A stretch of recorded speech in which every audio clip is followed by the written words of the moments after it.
Doctor എവിടെ, മരുന്ന് എവിടെ എന്ന് ചോദിച്ച് അവൻ എന്റെ മെക്കിട്ട് കയറാൻ വന്നു. അവനെ മാത്രം കുറ്റം പറഞ്ഞിട്ട് കാര്യമില്ല. ഞാനൊന്ന് ക്ഷോഭിച്ചു. എന്റെ ദൈവമേ, അവനും ഒന്ന് ക്ഷോഭിച്ചു. സാവിത്രി, ഈ കാണുന്നൊക്കെ അവന്റെ സംഭാവനയാണ്. ആശുപത്രിയിൽ ഡോക്ടർ മരുന്നൊന്നുമില്ലേ? പിന്നെ മരുന്നുണ്ട്, പക്ഷെ ഡോക്ടർ ഇല്ല. ഡോക്ടർ എവിടെ പോയി? പതിവ് പോലെ പിരിഞ്ഞുപോയി. വിവരവും വിദ്യാഭ്യാസവും സംസ്കാരവും ഇല്ലാത്ത കഴുത. ആര്? ഡോക്ടറോ? അല്ല, എന്റെ അനന്തരവൻ. ആശുപത്രി ചുമതല ഞാൻ നോക്കിക്കൊള്ളാമെന്ന് പല വട്ടം ആ തെണ്ടിയോട് ഞാൻ പറഞ്ഞതാ. മാന്യന്മാരോട് പെരുമാറാൻ അറിയാമേല, സംസാരിക്കാൻ അറിയാമേല. ഒരു മാസത്തിനിടയ്ക്ക് ഇത് മൂന്നാമത്തെ ഡോക്ടറാ പിരിഞ്ഞു പോകുന്നത്. ഇതിങ്ങനെ തുടർന്നാൽ ആ ആശുപത്രി വളപ്പിൽ തന്നെ ഒരു കുഴി കുത്തി എന്നെ അങ്ങോട്ട് മൂടിയാ മതി. ഉരുട്ടം കൊട്ട കഴുത. കൈക്ക് ഭയങ്കര വേദന. വാ. അമ്മാവൻ നേരത്തെ ഇങ്ങ് പോന്നോ? കിട്ടേണ്ടത് കിട്ടിക്കഴിഞ്ഞാ പിന്നെ അവിടെ നിൽക്കേണ്ട കാര്യമില്ലല്ലോ. എന്തു പറ്റി അമ്മാവ, മുഖത്തും ദേഹത്തൊക്കെ? അതെ, ഒരു പശു ഓടിച്ചപ്പം മറിഞ്ഞു വീണതാ. അയ്യോ അയ്യോ. മോൻ എവിടെ ആയിരുന്നു? ആശുപത്രിയിലൊന്നും കണ്ടില്ല? അവിടുത്തെ സ്ഥിതി വഷളാവെന്ന് തോന്നിയപ്പോ ഞാനൊന്ന് മാറി നിന്നതാ. ഡോക്ടറെ ഞാൻ പിരിച്ചുവിട്ടല്ലോ. ആ കാര്യം എന്നെ ഒന്ന് അറിയിച്ചിരുന്നെങ്കിൽ ആ ആസ്മാക്കാരന്റെ കൂടെയുള്ളവന്റെ കയ്യിൽ നിന്ന് രക്ഷപ്പെടായിരുന്നു. അയ്യോ, ഇത് അയാൾ നല്ലതാണോ? ഭാഗ്യം, അതെനിക്ക് കിട്ടേണ്ട അടിയായിരുന്നു. എന്താ മഹാദേവ, ആശുപത്രിയിൽ ഒരു ഡോക്ടർ സ്ഥിരമായി നിൽക്കുന്നില്ലല്ലോ. അമ്മായി, ഈ ഇരിക്കുന്നത് എന്റെ അമ്മാവനല്ല, ദൈവ. എന്റെ ദൈവ. ആ ദൈവത്തെ തെണ്ടി, ചെറ്റ, നാറി എന്നൊക്കെ ഒരു ഡോക്ടറല്ല, ഒരു IAS വിളിച്ചാൽ പോലും ഞാൻ സഹിക്കില്ല. എനിക്കും തോന്നി എന്തെങ്കിലും കാര്യമായ കാരണങ്ങളില്ലാതെ നീ ഒരാളെയും പിരിച്ചുവിടില്ല. നമുക്ക് അടച്ചിടാം അമ്മാവ. ആശുപത്രി അടച്ചിടാം. നമ്മളെ കയ്യിൽ നിന്ന് ശമ്പളവും വാങ്ങി നമ്മളെ തന്നെ തെറിവിളിക്കുന്ന അമ്മാരെയും വെച്ചോണ്ട് എന്തിനീ സ്ഥാപനം മുമ്പോട്ട് പോണം? നിന്നോട് വെള്ളം ചൂടാക്കാൻ ഞാൻ പറഞ്ഞായിരുന്നു. മഹാദേവ, എന്തോ?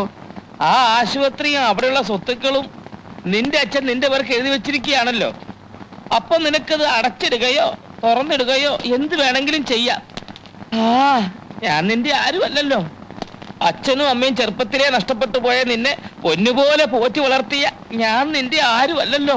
അമ്മാവ, ആശുപത്രി അടച്ചിടുക എന്ന് പറഞ്ഞാൽ അത് പിന്നീട് ഗംഭീരമായി തുറക്കാൻ വേണ്ടിയാ. അതെപ്പോ? നന്ദിനി ലണ്ടനിൽ നിന്ന് FRCS കഴിഞ്ഞ് വരുമ്പോ, ഞങ്ങളുടെ കല്യാണം കഴിയുമ്പോ, ഭർത്താവിന്റെ ഹോസ്പിറ്റലിൽ FRCS ഭാര്യ ഡോക്ടറായി ഇരിക്കുക എന്നത് തന്നെ നാലാള് കേൾക്കുമ്പോ ഒരു സുഖല്ലേ? പിന്നെ ആശുപത്രി അടയ്ക്കുന്ന പ്രശ്നമേ ഇല്ല. 24 മണിക്കൂർ ഇതിങ്ങനെ പ്രവർത്തിച്ചുകൊണ്ടേ ഇരിക്കും. അത് നടക്കുവോ? അതെന്താ അമ്മാവ നടക്കാതെ? അതെ, അവക്ക് ഈയിടെയായിട്ട് നിന്നെ കുറിച്ച് അത്ര മതിപ്പില്ല. കത്തിനൊരു സൂചന ഉണ്ടായിരുന്നു. അമ്മാവ, നീ കൊളരാത്തവനാണ്, തെണ്ടിയാണ്, കഴുതയാണ്, പിടിപ്പില്ലാത്തവനാണ്, ഒജ്ഞാനനാണ് എന്നൊക്കെ ആരോ അവളെ എഴുതി അറിയിച്ചിരിക്കുന്നു. ആരത്? അമ്മായി ആയിരിക്കും. അയ്യേ, അവക്കെന്താ എന്റെ കാര്യം? നിന്നെ കണ്ണു കീറി കണ്ടുകൂടാത്ത ആരോ ഒരാൾ. ആരായിരിക്കും അമ്മാവ അത്? അതല്ലേ എനിക്കും അത്ഭുതം. കാര്യം അവൾ എന്റെ മോളാണെങ്കിലും ലണ്ടനിലൊക്കെ പഠിച്ചു വരുന്ന പെണ്ണോട് നമുക്ക് വല്ല നിർബന്ധിക്കാൻ പറ്റുമോ? എനിക്കാണെങ്കിൽ 24 മണിക്കൂർ ഒറ്റ പ്രാർത്ഥനയേ ഉള്ളൂ, നീ തന്നെ അവളെ കെട്ടണേ, നീ തന്നെ അവളെ കെട്ടണേ എന്ന്. അതിനിടയ്ക്കല്ലേ നിനക്കെതിരായിട്ടുള്ള ഈ ഊമക്കത്തുകളുടെ പ്രവാഹം. പക്ഷെ ഞാൻ അവക്കെഴുതി, നീ തെണ്ടിയല്ല, നീ കഴുതയല്ല, നീ കൊജ്ഞാനനല്ല, എന്തിന് നീ ബഹുമിടുക്കനാന്ന് വരെ ഞാൻ നുണയെഴുതി. പക്ഷേ അവള് വിശ്വസിച്ചായിട്ട് തോന്നുന്നില്ല. ഈ തെറ്റിദ്ധാരണ മാറ്റാൻ എന്താ ഒരു വഴി? ഞാൻ ആലോചിച്ചിട്ട് ഒറ്റ പ്രതിവിധിയെ കാണുന്നുള്ളൂ. നിന്റെ പേരുള്ള സ്വത്തുക്കൾ മുഴുവൻ അവിടെ പേരിലേക്ക് എഴുതി വെച്ച് നോക്കാം. എന്നിട്ടത് രജിസ്റ്റർ ചെയ്ത് അതിന്റെ ഒരു ഫോട്ടോസ്റ്റാറ്റ് കോപ്പി ലണ്ടനിലേക്ക് അയച്ചു നോക്കാം. അവിടെ മനസ്സ് മാറുന്നെങ്കിൽ മാറട്ടെന്നേ. പിന്നൊരു കാര്യം, എന്റെ പൊന്നു മഹാദേവ, ഈ ബുദ്ധി ഞാനാ പറഞ്ഞു തന്നെന്ന് ഒരു കാരണവശാലും അവൾ അറിയാൻ ഇടയാകരുത്.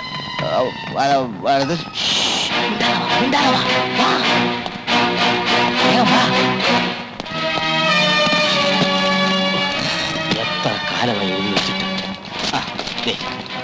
സകല ദൈവങ്ങളെ മനസ്സിൽ ധ്യാനിച്ച് എല്ലാം മംഗളമാകാൻ ഒപ്പിടും.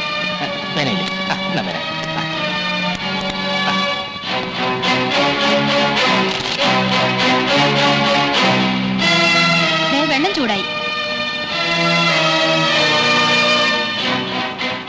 നിങ്ങൾ ആ ചെറുക്കനെ കൊണ്ട്. സാവിത്രി, മോനൊപ്പിട്.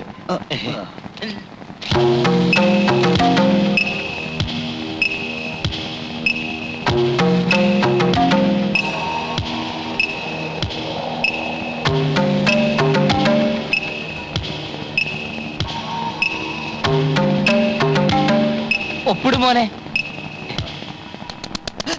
തൊലച്ചു. എന്താ? പല്ലി ചലച്ചു. ഏയ്, അത് പല്ലിയായിരിക്കില്ല, അത് ഞാനാ. വേണ്ടില്ലേ? ഇല്ല അമ്മാവ, ദേ പല്ലി. ഇന്നിനി നല്ല കാര്യങ്ങളൊന്നും ചെയ്യാൻ പറ്റില്ലല്ലോ, അശുഭ ലക്ഷണല്ലേ. തൽക്കാലം ഇതിവിടെ ഇരിക്കട്ടെ. നമ്മുടെ ആശുപത്രിയിലേക്ക് മിടുക്കനായ ഒരു ഡോക്ടറെ ഞാൻ കൊണ്ടുവരും. നല്ല രീതിയിൽ നടത്തിക്കാട്ടി നന്ദിനിയുടെ തെറ്റിദ്ധാരണ ഞാൻ മാറ്റും. അല്ല, മിസ്റ്റർ മഹാദേവൻ ഇരിക്കൂ. ഞാൻ ഒരിക്കൽ കിള്ളിക്കുറിശി പോകുന്ന വഴിക്ക് ശങ്കരമംഗലം ഹോസ്പിറ്റലിൽ കണ്ടിട്ടുണ്ട്. എങ്ങനെയുണ്ട് അവിടെ കാര്യങ്ങളൊക്കെ? കാര്യങ്ങളൊക്കെ ഭംഗിയായി നടക്കുന്നുണ്ട് ഡോക്ടർ. ഞാനൊരു ഡോക്ടറല്ല, എങ്കിലും എന്റെ പ്രിയപ്പെട്ട രോഗികൾക്ക് മിടുക്കന്മാരായ ഡോക്ടർമാരുടെ സേവനം ലഭ്യമാക്കണമെന്ന് എനിക്ക് നിർബന്ധമുണ്ട്. ഡോക്ടർ അങ്ങോട്ട് വരികയാണെങ്കിൽ ഞാൻ ഡോക്ടർക്ക് എന്തും തരും. എന്ത് തരും? എന്തും. എന്നെ കുറിച്ച് മിസ്റ്റർ മഹാദേവനോട് ആരാ പറഞ്ഞത്? ഇന്ത്യയിൽ ജീവിക്കുന്ന ആർക്കാ ഡോക്ടർ അലക്സിനെ പറ്റി അറിയാത്തത്?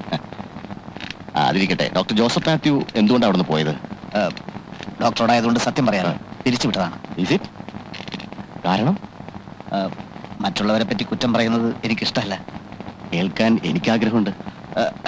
എന്നാലും ഞാനത് ഡോക്ടറോടായതുകൊണ്ട് മാത്രം പറയണം. ഡോക്ടർ ജോസഫ് മാത്യു ആള് മഹാ ചീപ്പാണ്. അത് ശരി. കൊള്ളാലോ. അപ്പൊ ഡോക്ടർ ജോസഫ് മാത്യു ആള് ചീപ്പാണല്ലേ? ചീപ്പാണെന്ന് മാത്രമല്ല, ആള് കള്ളനുമാണ്. ഓഹോ, കള്ളനുമാണല്ലേ? അതെ ഡോക്ടർ, ഞാൻ പറഞ്ഞാൽ ചിലപ്പോൾ ഡോക്ടർ വിശ്വസിക്കില്ല. നമ്മുടെ ഈ സിറിഞ്ചിലെ ഇഞ്ചക്ഷൻ ഉപയോഗിക്കുന്ന സിറിഞ്ച്, 3-4 കേസ് സിറിഞ്ച് ഇയാൾ കൊണ്ടുപോയി മെഡിക്കൽ ഷോപ്പിൽ വിറ്റു. ചേടാ ഭയങ്കര. പിന്നെ പറയാൻ പറ്റാത്ത വേറൊരു കാര്യമുണ്ട്, പക്ഷെ പറഞ്ഞേ പറ്റൂ. ഉം. ഒരു ദിവസം നൈറ്റ് ഡ്യൂട്ടിയിൽ ഉണ്ടായിരുന്ന ഒരു നേഴ്സിനെ ഈ ജോസഫ് മാത്യു വേറെ ചില കാര്യങ്ങൾക്ക് പ്രേരിപ്പിച്ചു. അതോടെ ഞാൻ അയാളെ അടിച്ച് പുറത്താക്കി. നേരെയാണോ ഡോക്ടർ ജോസഫ് മാത്യു? ഡോക്ടർ അവിടെ നിന്ന് ഇവിടെ വന്ന് ജോയിൻ ചെയ്തു.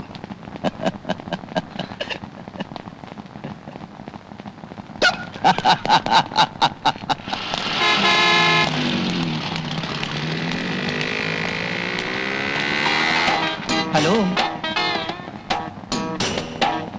രാഘവൻ തമ്പി സാറിന്റെ മകൻ മഹാദേവൻ തമ്പി അല്ലേ? അതെ, ഞാൻ അയ്മുട്ടി. ചെറുപ്പത്തിലെ ബാപ്പാന്റെ കൂടെ ഞാൻ തറവാട്ടിൽ വന്നിട്ടുണ്ട്. ഓർമ്മയുണ്ട് എന്നെ? എവിടെ നിന്നല്ലേ? കൊല്ലൊത്രയായി കണ്ടിട്ട്. നിങ്ങളുടെ അച്ഛന്റെ കുടിയാനായിരുന്നു നമ്മുടെ ബാപ്പ. നമ്മുടെ കുടുംബത്തിന് എന്തെങ്കിലും ഉന്നതി ഉണ്ടായിട്ടുണ്ടെങ്കിൽ അത് നിങ്ങളുടെ അച്ഛന്റെ ദൈവം ഉണ്ടാന്ന് ബാപ്പ എപ്പോഴും പറയാറുണ്ട്. ഞാനിവിടെ ഇല്ലായിരുന്നു. 10 വർഷമായിട്ട് സലാലയിലാ. ഇനി പോണില്ല. ഇപ്പൊ ഇവിടെ ഇലക്ട്രിസിറ്റി ബോർഡിൽ എഞ്ചിനീയറാണ്. ബാപ്പയുടെ പേരെന്താ പറഞ്ഞത്? കുഞ്ഞുമായൻ. അച്ഛൻ പറഞ്ഞു കേട്ടിട്ടുണ്ടാവണം. ഇപ്പൊ ആശുപത്രി നടത്തുകയാണല്ലേ? അതെ. എങ്ങനെയുണ്ട്? ഭയങ്കര പേരാ. ചീത്തപ്പേരാ? അങ്ങനെയാണ് ഞാൻ കേട്ടത്. കാശിന്റെ കാര്യത്തിൽ ഭയങ്കര കത്തിയാണ്. നല്ല ഡോക്ടർമാരില്ല. നേര് പറഞ്ഞ തമ്പിസാറിന്റെ മകൻ നടത്തുന്ന ആശുപത്രിയെ പറ്റി ഇങ്ങനെയൊക്കെ കേട്ടപ്പോ കുറച്ച് വിഷമം തോന്നി. ഇതാര് പറഞ്ഞു? ആരാ പറയാത്തത്? ആകെ ഉണ്ടായിരുന്നൊരു ഡോക്ടറും സ്ഥലം വിട്ടോ? അത് പറഞ്ഞോ? അറിഞ്ഞു. പുതിയ ഡോക്ടറെ കിട്ടിയോ? ഇല്ല, ഇപ്പൊ അങ്ങോട്ട് കേറാൻ പറ്റാത്തൊരവസ്ഥയാ. കഴിഞ്ഞ ദിവസം എന്റെ അമ്മാവനെ ആരോ രോഗികൾ തല്ലി. അയ്യോ. നല്ലൊരു ഡോക്ടറെ കിട്ടിയില്ലെങ്കിൽ ആശുപത്രി തന്നെ തീവെച്ച് നശിപ്പിക്കുമെന്നുള്ളൊരു ഭീഷണിയും നിലവിലുണ്ട്. കഷ്ടം. AVM ഹോസ്പിറ്റലിൽ ഒരു ഡോക്ടർ ഫൈസൽ ഉണ്ട്. മിടുക്കനാ. പക്ഷെ അയാൾ വരില്ല. പിന്നെ ഒരു ഡോക്ടർ പരിധുവിനെ കുറിച്ച് കേട്ടിട്ടില്ലേ? പക്ഷെ അയാൾ അടുത്ത ആഴ്ച മദ്രാസിലെ അപ്പോളോ ഹോസ്പിറ്റലിലേക്ക് പോവുക. പിന്നെ ആരുണ്ട്? ഏതെങ്കിലും ഒരു മിടുക്കൻ ഡോക്ടറെ കിട്ടിയിരുന്നെങ്കിൽ ശമ്പളമൊന്നും ഒരു പ്രശ്നമേ അല്ല. കോന്നിയിലെ മിഷൻ ആശുപത്രിയിൽ ഇപ്പൊ ഒരു ഡോക്ടർ ഉണ്ട്. കഴിഞ്ഞ ആഴ്ച എളാപ്പാന്റെ മുന്നൊരു ആക്സിഡന്റ് പെട്ടപ്പോ അവിടെയാണ് കൊണ്ടുപോയത്. കേരളത്തിലെ പ്രഗത്ഭരായ എല്ലാ ഡോക്ടർമാരും കൈയൊഴിഞ്ഞ കേസാണത്. എണീറ്റ് നിൽക്കാൻ പറ്റാത്ത ചെറുക്കനോട് 3-ാം ദിവസം ഡോക്ടർ ഓടാൻ പറഞ്ഞു. ചെറുക്കനോടി. കുറച്ചു ദിവസത്തെ പരിചയമുള്ളെങ്കിലും ഞങ്ങൾ പെട്ടെന്ന് ഞങ്ങളുടെ സുഹൃത്തുക്കളായി. മൂപ്പര് വരുമോന്നറിയില്ല. ഞാനൊന്ന് ശ്രമിച്ചു നോക്കണം. അയാളെ തരപ്പെടുത്തി തന്നാൽ അയ്മൂട്ടിക്ക് പുണ്യം കിട്ടും. സമാധാനപ്പെട്, നമ്മൾ ഏറ്റിരിക്കണ്. തമ്പിസാറിന്റെ മോനെ നമുക്ക് കൈവിടാൻ പറ്റുവാ. കോന്നിയിലെ ഡോക്ടറെ കിട്ടണമെന്ന് പഠിച്ചോനോട് അങ്ങോട്ട് പ്രാർത്ഥിച്ചോളി. പറ്റിയാൽ ഇപ്പൊ തന്നെ നമ്മൾ റെസ്റ്റ് വിളിച്ചോക്കട്ടെ. ബൂത്ത് എവിടെയാണാവും?